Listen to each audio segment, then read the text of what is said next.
Bonjour et merci de nous rejoindre pour les perspectives du marché d'aujourd'hui.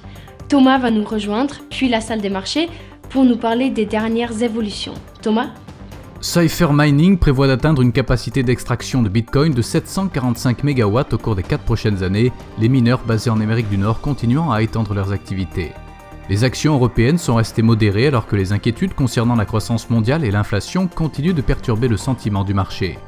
Les détaillants britanniques sont confrontés à une pénurie de travailleurs, le nombre d'offres d'emploi au Royaume-Uni ayant atteint un niveau record. L'action Twitter a connu une légère hausse de 0,2% lors de la dernière session, l'indicateur stochastique donne un signal baissier. La dernière session a vu l'euro gagner 0,5% par rapport au dollar, l'indicateur ROC indique un mouvement baissier.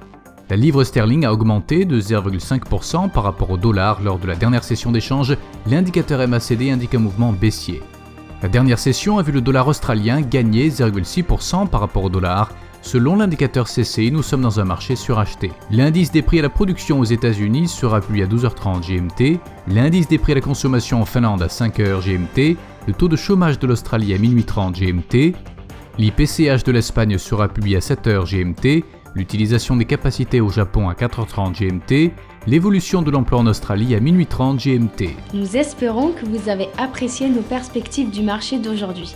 De la part de toute l'équipe, nous vous souhaitons une journée de trading productive. N'oubliez pas de vous connecter demain matin pour tous les événements et les dernières nouvelles sur les marchés financiers.